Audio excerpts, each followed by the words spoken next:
papansin natin yung kanyang balahibo medyo matigas. Tumatayo yung mga balahibo niya.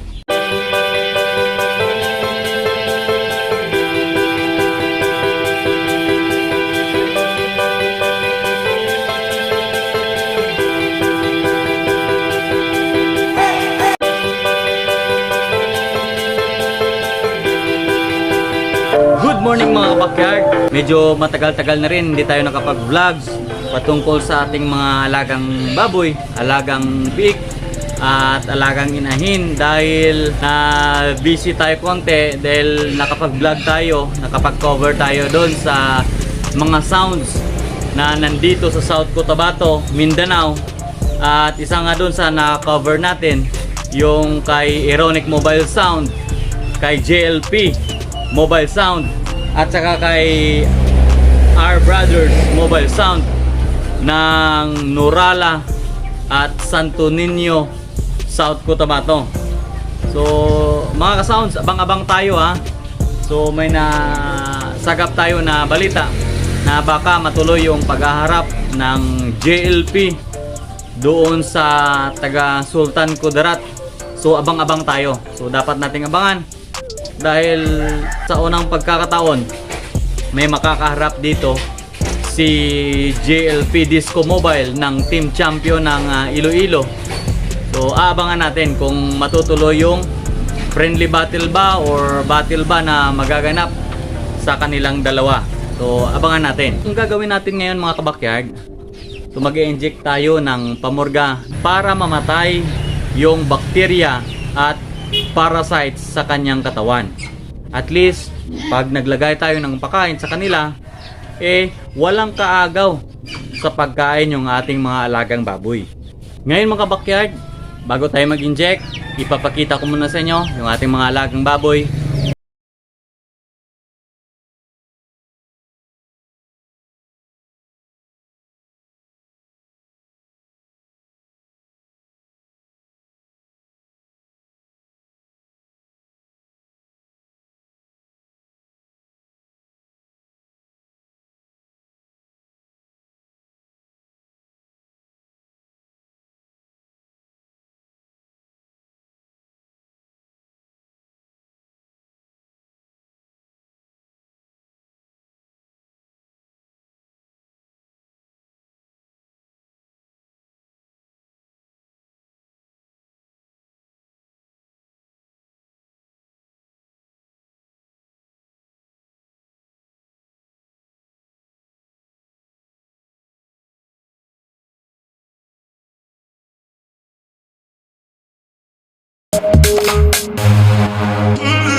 Mag-inject na tayo mga kabakyard. Ang gagamitin natin, ganun pa rin, yung Dectomax. Yung pag-inject naman mga kabakyard is pwede sa IM, intramuscular, at pwede sa SC, subcutaneous, sa balat. So walang problema kung saan natin i-inject. Pwede sa laman at pwede din sa balat mga kabakyard. So ang gagamitin natin, yung ating fiberglass syringe at yung ating karayom. Yung gagamitin natin ngayon is gauge 18. So nasa 1.5 inch yung haba niya mga kabakyard. Mag-inject na tayo. Samahan nyo ako.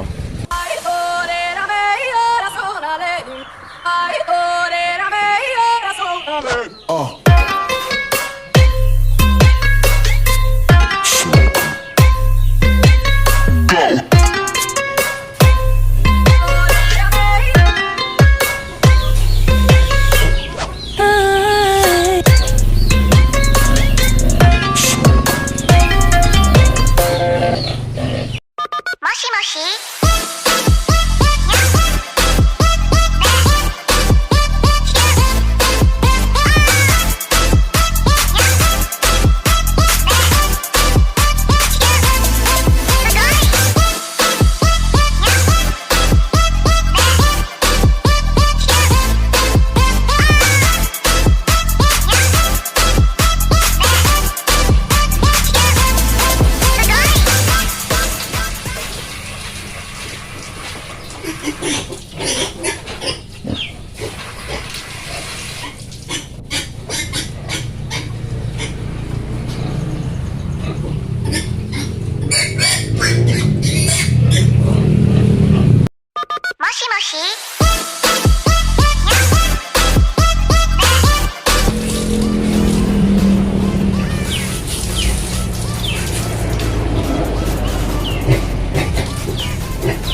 Ngayon mga kabakyard, tapos na tayo mag-inject sa 15 na piraso na biik.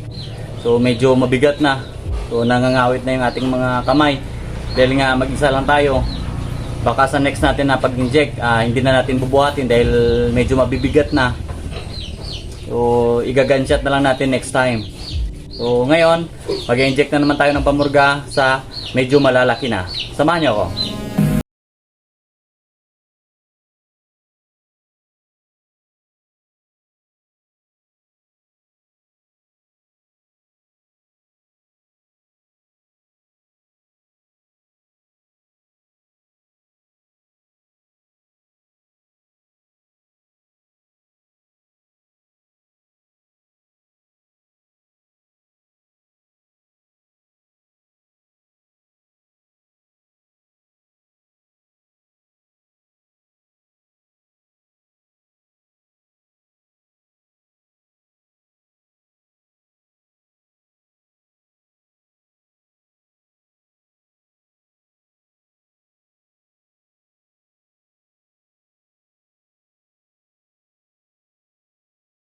Sa 15 na peraso na biik, so nag-inject tayo doon ng 0.5 ml na pamurga. Ngayon dito medyo malaki na.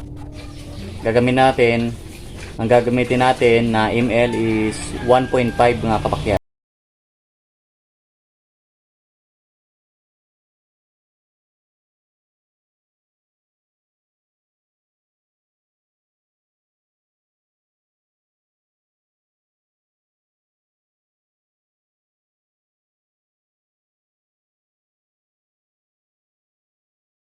Kabakyard, tapos na tayo doon sa 2 kwarto.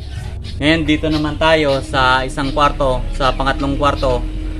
Actually sa atin dati to, pero ngayon hindi na dahil binili ng ating kapatid. At ngayon isasabay na rin natin na pag-inject ng pamurga sa kanyang baboy. Bali 4 ito, mag-inject na tayo mga kabakyard.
Mga kabakyard, kamakailan bumili tayo ng baboy at gagawin nating inahin.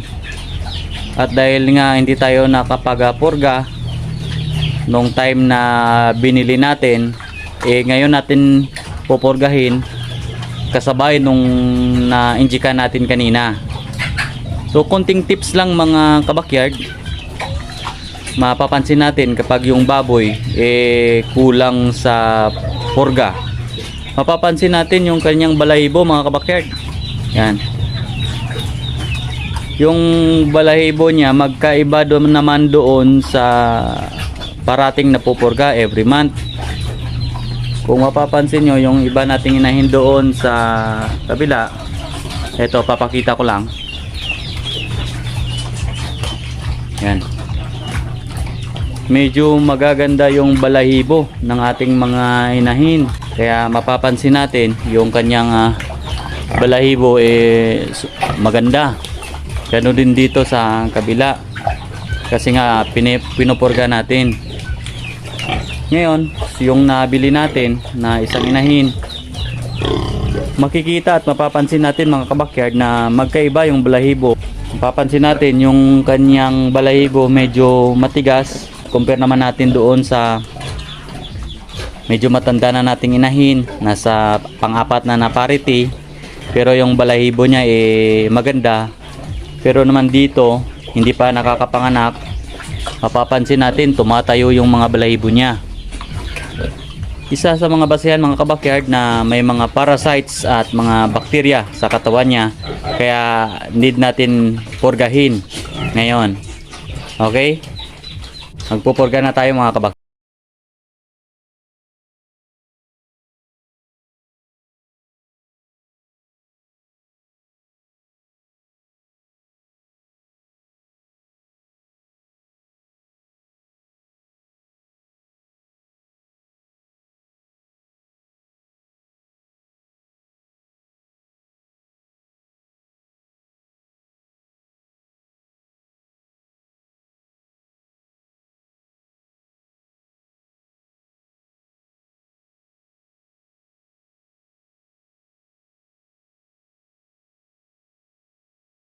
Tayo mag-inject sa ating mga alagang baboy, sa ating mga biik, sa ating mga fattener at sa ating isang dumalaga na gagawing inahin. May nagtanong sa atin, bakit need ba talaga natin mag-inject ng or magpurga sa ating mga baboy o alagang baboy?